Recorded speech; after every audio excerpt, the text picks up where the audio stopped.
Well, hello again. Sitting in the shade today because there's a little bit of a breeze. If I sit in the sun, the breeze will be blowing across the microphone.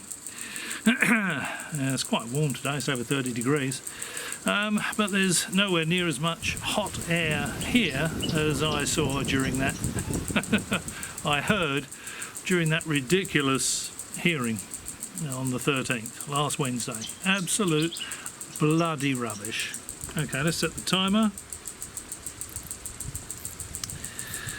Don't want it to run over half an hour. A few more notes this week. Okay. It's almost not worth me doing any more of these videos. It's just all fallen in a heap, isn't it? There's a lot of infighting. More and more people are saying they used to think there was something to it, but there's not, obviously not. It's a complete load of rubbish. Yeah, maybe I should angle that down, maybe slightly. There we go. The witnesses were, of course, no such thing. None of them had actually personally interacted with any technological or biological ET materials. Not one of them. There was Lou, would you like to see an image of a chandelier Elizondo? And he was asked two questions by Ms. Mace. Now, I'm not sure if she's a senator or a congresswoman. I'm not sure what the difference is, to be honest. I'm not very into American politics. So I'll refer to her as Ms. Mace, okay? And she said, you know, have you been read into a program that recovers alien technology? Yes or no? You could tell she was losing patience with them. And he said yes. And she asked him another question relating to that, and he answered yes. Yes or no? What she should have then said was,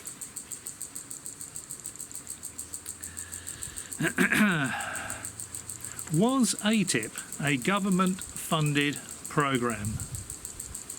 Yes or no? Was it a hobby program of yours, Mr. Elizondo? Yes or no? She didn't ask that. Can you provide a scrap of tangible evidence to support anything you're telling us, Mr. Elizondo? Yes or no? And of course he couldn't have answered yes to the last two questions, could he? ATIP wasn't a funded program, it was a hobby program of Lou Elizondo's, and he can't provide a scrap of tangible evidence to support anything he's saying. And he's saying, well, you know, we have to get a skiff organised, I can't tell you this and I can't tell you that. He could tell Arrow anything. Arrow is cleared to hear any testimony. They're cleared to look into any program, any compartment. Why doesn't Lou Elizondo go and talk to Arrow? It's because he knows Arrow can check out what he's going to be saying and they'll say it's all rubbish. It's all science fiction claptrap. That's why these piffle peddlers like Elizondo and these other guys, they cannot say anything but there's a massive cover-up. Because as soon as they do, the speaking fees, TV shows, all this sort of stuff is gone. If they say, yeah, okay, we'll accept that, there's nothing to it, you know. There's nothing to ET visitation. UAPs, yeah, secret adversarial drones, etc., etc. Yeah, we'll accept that's what it is. Then all their comfy income from talking fees and television programs and all this other bloody rubbish just goes, it's gone, isn't it? So I thought, come on, Ms. Mace, you know, just ask a couple more yes or no questions. Very, very disappointing. I said last week, before the hearing even happened, that this set of witnesses were no such thing. It would be a complete waste of time. One thing I got wrong was that Mr. Gold might be worth listening to. He certainly wasn't. Mr. Gold, the ex-NASA administrator. Okay, so I've said it before, put a line through Lou Elizondo. Zero credibility. Personal opinion. Zero credibility. Lou, would you like to see an image of a chandelier? Elizondo.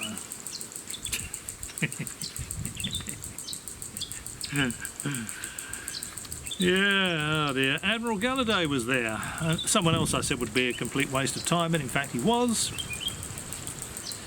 He said he has no personal experience with ET biological or technological materials.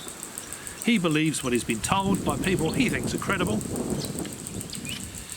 Now, he was asked, this might have been Luna actually, asked Admiral Galladay if he was aware of any USO, unexplained submerged object, outpacing a US submarine underwater. Would hardly be in the sky, really, would it? Now,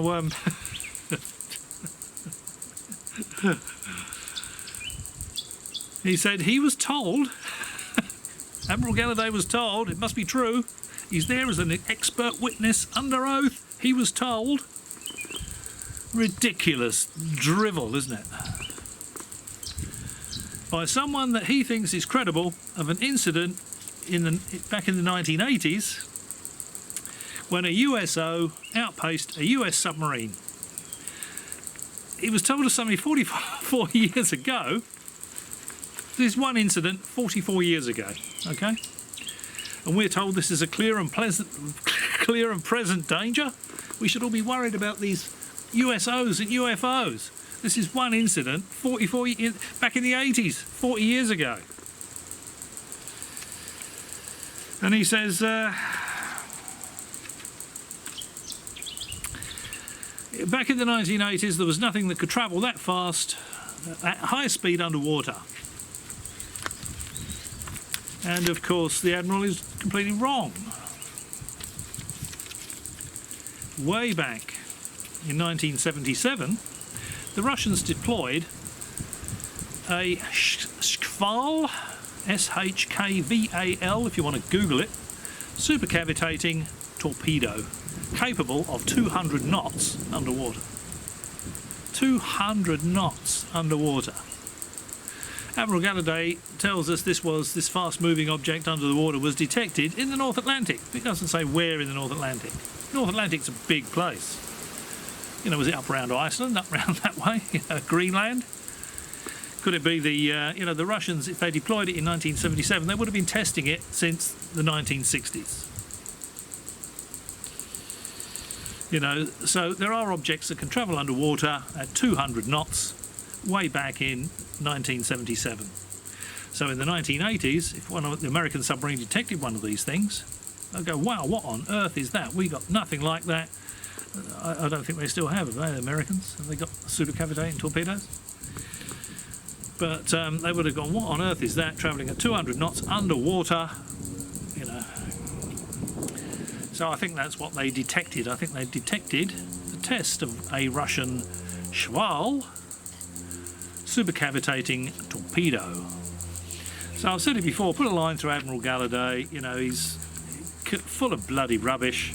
He's been told the Earth is being visited by many alien species. He repeats that as truth, even in front of academics at Princeton University, was it? Or Stanford University, wherever Gary Nolan is, wherever that ridiculous Sol Foundation is based. Admiral Galladay, no. Ridiculous.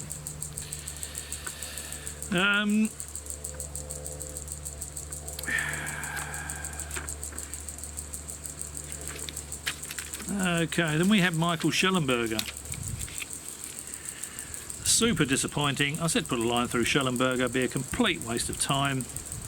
He submitted a 12-page document about the Immaculate Constellation program. You know, Immaculate Constipation, steaming pile. Apparently this document was given to him by Jeremy Corbell. Wow, what a provenance. It's not an official document, it was typed up by an anonymous whistleblower. Can you believe that? 12-page document about visiting ETs, recovering ET spacecraft, typed up by an anonymous whistleblower. And this gets presented as evidence at a hearing, an official hearing at Congress. You know, it's drivel, absolute bloody rubbish, isn't it? It's nonsense. You know, it's not an official document. There's no provenance to it. Could have been typed up in someone's bedroom, you know.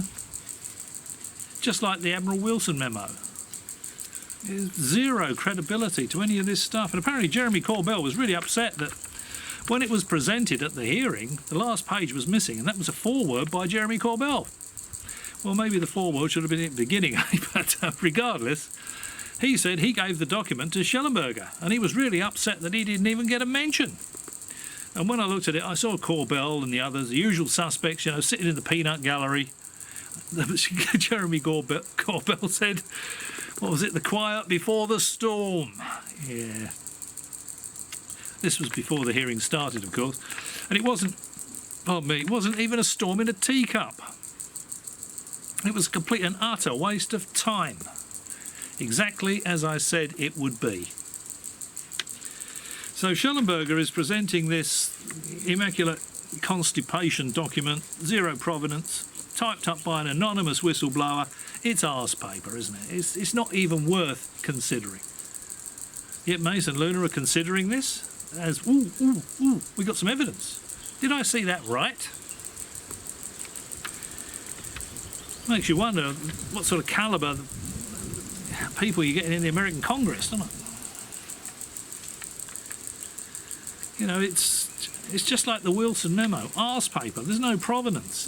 Anyone could have typed it up at any time. That was probably typed up by... In fact, I think Eric Davis admitted he typed that up.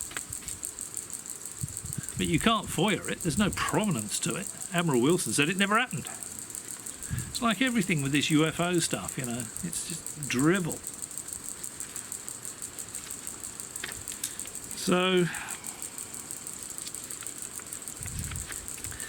So apparently there's lots of infighting. Mr. Corbell is not happy. You know, I saw him being interviewed, and before I forget, Lou Elizondo. I should have mentioned this when I was talking about Elizondo. He was on Joe Rogan, and Joe Rogan asked him about Bob Lazar, and Elizondo went, "Ooh, Bob Lazar? Ooh. Never heard of Bob Lazar." Yeah, right, Lou. Yeah. He's a UFO nut. He's writing books about it, giving expert testimony, and he's never heard of Bob Lazar.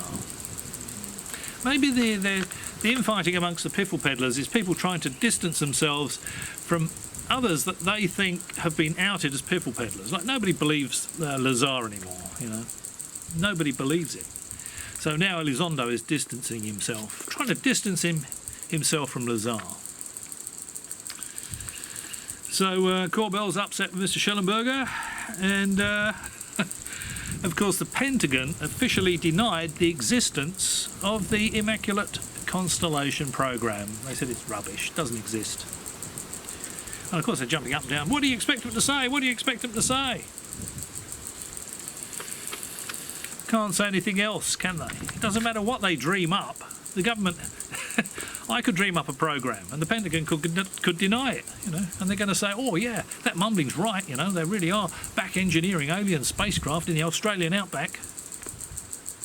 It's ridiculous, isn't it? It's nonsense.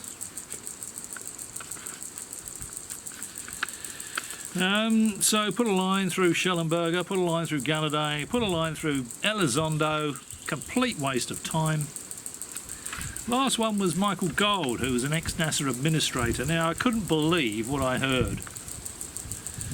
Mr. Gold, seemed under the impression that ORSAP was a real program specifically for looking at UAPs and UFOs. He had no clue that $22 million funding for ORSAP went straight to a bunch of wacky contractors chasing werewolves and dino beavers around Skinwalker Ranch.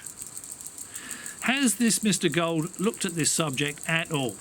Has he looked at any of this material? You know, has he watched Stephen Greenstreet's videos?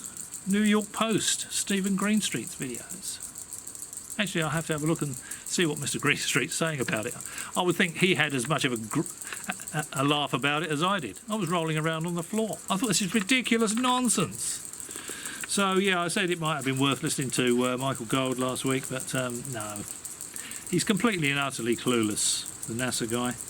Certainly not a witness to any ET materials, biological or technological. Put a line through this fella. That's all four of them a complete and utter waste of time. The hearing was a complete and utter waste of time. Did it move the needle? Yeah, backwards. Now there's a lot more people saying this is all rubbish. There is nothing to this. Okay. Chasing werewolves and dino beavers around Skinwalker Ranch. One of the senior Pentagon guys was followed home by a werewolf. Was that Stratton, was it? Who's the other guy? Can't remember now. Stratton and Lakatsky. It was one of those. Claimed he was followed home by werewolves from Skinwalker Ranch. How much credibility can you give to somebody that comes out with a statement like that? It was a farce, an absolute farce, a complete and utter waste of time. I then wasted another, I don't know, 10 or 15 minutes of my life looking at MUFON had a post-hearing sort of get-together which they put on YouTube Live. There was some guy with a mop of white hair started it off. I can't remember his name, but he wasn't worth listening to. He was talking about overwhelming evidence. I have never seen any. Why are people claiming overwhelming evidence but not producing it? If there's overwhelming evidence, just hold it up to the camera, let's see it. Let's get it off to a couple of respected universities to get it tested, verified as extraterrestrial material. Put a line through that guy, can't remember his name, but he's been a mate of Danny Sheehan's for a very long time. That should tell you all you need to know, really. Danny Sheehan with his underwater alien bases and his alien bases in the mountain. It's all rubbish, drivel. So, anyway, I might leave a link to that below so you can watch it and have a bit of a laugh for yourself. It was complete and utter rubbish.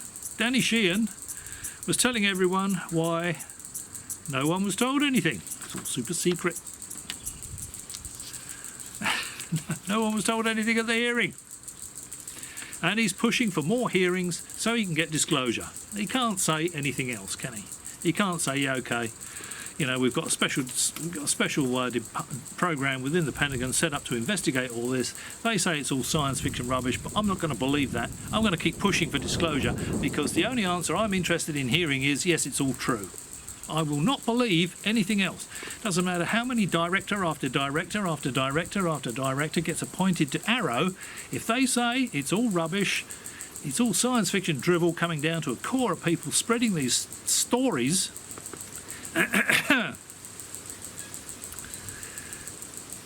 you know, he will always ask for disclosure. He's going to say they're lying, they're lying, they're lying, they're lying. He can't say anything else. Neither can Bassett. Neither can any of these clowns that are getting a nice living out of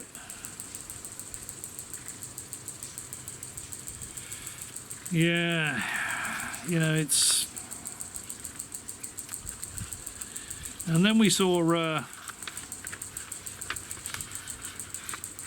Danny Sheehan. He's not, well, I've said it before, he's not worth listening to. Complete and utter rubbish, science fiction drivel, all of it.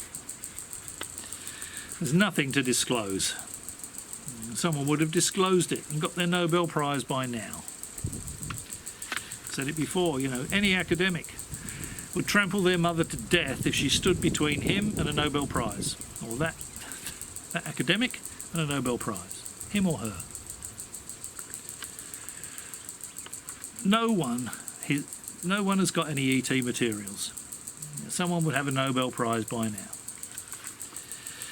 Now, then we saw MUFON guy Ron James. Now, you might remember Ron James. He was he's famous for peddling his crashed UFO, with the military all milling around. Image, crashed UFO with the military milling around as a real image of a crashed flying saucer. And it turned out to be a photograph of a diorama that had been made for a science fiction novel. And he did another Lou Elizondo, I thought it was real. Sorry, I was putting it out there in good faith. I didn't know it was a diorama that had been made, with toy soldiers and a plastic flying saucer to be photographed for a science fiction novel. That's Ron James. He didn't, just like Elizondo, he didn't expect any pushback from his disciples, from his acolytes that believe all this stuff. It must be true. Ron James is saying it, Must be true. Elizondo saying it. Oh, it's a chandelier. Oh, shit. Oh, it's a diorama for a science fiction book. That's Ron James. Put a line through Ron James. Personal opinion.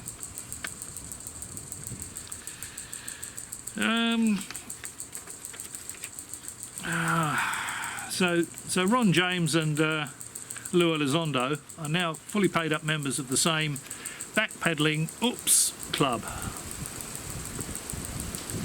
I think they're going to be a lot more careful with what they put out there in future, because more and more of their acolytes, their disciples, falling away. They're going, it's bullshit. All of it is bullshit. Because all of it is bullshit. So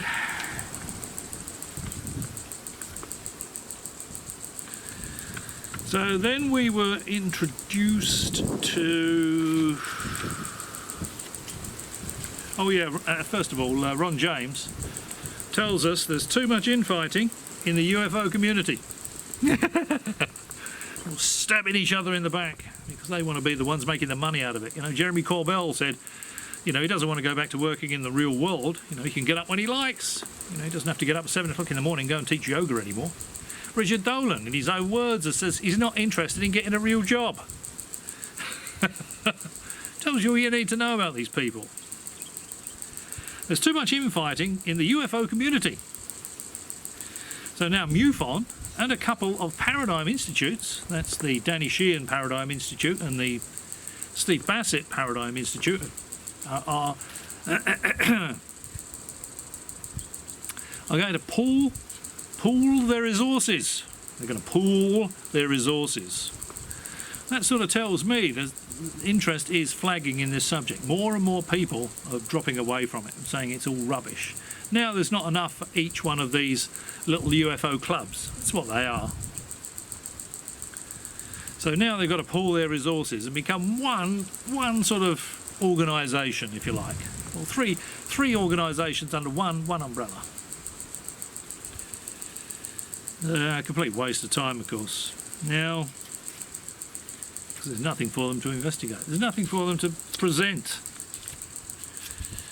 So, there's no mention of the Soul Foundation, so I don't know what Gary Nolan's done to tick them off. Maybe this has got something to do with the infighting. Remember, Eric Davis says Bob Lazar's full of shit. He made up the whole cockamamie story. It was actually the words Eric Davis used about Bob Lazar. Lou Elizondo. Bob Lazar, never heard of him. And now we've got the Soul Foundation, doesn't get a mention here. Neither does ICER, chocolates, ICER, ICER, the International Coalition for Extraterrestrial Research. Doesn't get a mention either. No sign of them either, commenting on this debacle. We've got 6 minutes left. Now, James, the MUFON guy, James, what was his name? I've forgotten his name already. James, the MUFON guy. And the pages are folded over. Ron James, the MUFON guy, then introduced us to the director, CEO of MUFON.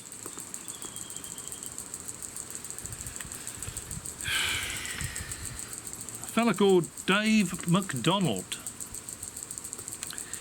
who told us the evidence is embarrassingly abundant. Didn't show us any, of course.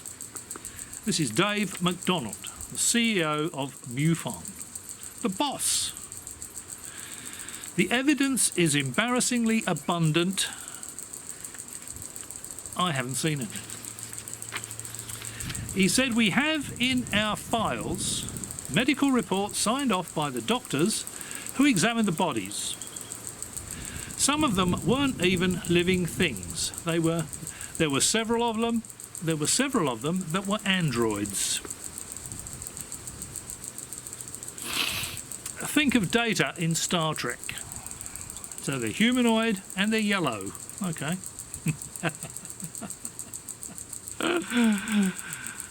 Oh dear. We have the evidence. Okay, this is what he's saying. So why haven't we seen any? Why hasn't that evidence being presented to Arrow so it can be thoroughly checked and validated, or not, or round filed? I think that's why it hasn't gone to Arrow, because they know it's going to go straight in the bin because it's science fiction rubbish with zero provenance. We have the evidence. Mr. McDonald, Dave McDonald.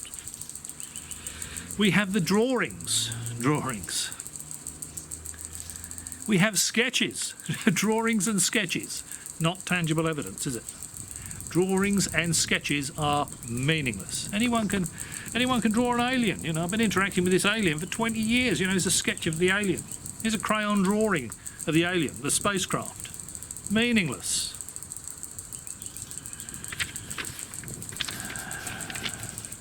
Zero evidence of ET coming here and crashing here. You know, if you've got evidence, let's see it. Why not show it to us? He then said something quite peculiar. For someone that's saying that there's abundant evidence, and you know, he's got all these drawings and sketches, he said, for something as monumental as the possibility of life besides us, now he's talking about disclosure, for something as monumental as the possibility of life besides us. Obviously he's talking about intelligent ETs, he's not talking about crocodiles and snakes. You know? Now, why would he use the word possibility? If he knows as fact, and the evidence is overwhelming, the evidence is abundant, that ETs are coming here and crashing here, and he's got bodies, why is he talking about the possibility of intelligent ETs? Doesn't make any sense, does it? These people know it's all rubbish. Mr. McDonald knows it's all rubbish. He knows that if what he's got was real evidence, he would have no problem providing it to Arrow and getting a pat on the back, getting a mention in the history books. Same with Ron James, you know. Take his diorama down, you know, and put it on the director of Arrow's desk. Wouldn't be Sean Kirkpatrick, would it? And say, well, there you go, there's the evidence. It's a diorama. What more do you want? And Arrow and Sean Kirkpatrick say, you know, it's just a load of science fiction stories that, if you drill down, comes to the same core of people. What the Congress, what Luna and Mace need to do, Burchett as well, what they need to do, I can't remember the other guy's name, what they need to do is subpoena these people that are at the core of it, that originated all these bloody stories that people are repeating as truth. That's where they need to go. Subpoena them. Eric Davis. Subpoena Eric Davis. One of the better known piffle peddlers. And say, okay, you've been working on alien spacecraft, that's what he claims. Show us. Take us and show us. Get us some ET material that we can get verified as being ET material by some respectable universities. So Dave McDonald knows they haven't got any evidence. You know. Does he consider Ron James's diorama evidence? You see that UFO there? That's what most of them are, isn't it? Bugs, you know, birds. Super fast. Look at that Mach 15. It went past the back in the background. Barely see it. It's a blur. So fast. So, you know, he's got these reports from these doctors that have seen the bodies, and he's got androids. You know, reports that some of them were androids. So why not submit that to Arrow for verification? because he knows it's science fiction rubbish. They all do. Okay, so we're getting... Ooh. Okay, so I need to wrap it up. You know, if there were samples of ET biology or technology here on Earth, Arrow would have found it. You know, they're cleared to hear any testimony. They're cleared to look into any program, any compartment. They can hear anything any of these Muppets have to say, and they can verify, investigate it, verify or round file it. And these Muppets know it's all science fiction rubbish. Arrow would find that out very quickly, and they would all be completely discredited and have to go out and get real jobs. So that's it. It's just a lot of rubbish being spread by the usual suspects. The dyed-in-the-wall fantasy fanboys, the delusional, the ET is coming here and crashing here, LLC brigade. It's all drivel. With that, I've got to wrap it up. It's got to be done within half an hour. So, as usual, you struggled all the way through the video, all the way to this point. Many thanks for watching. Catch you next time.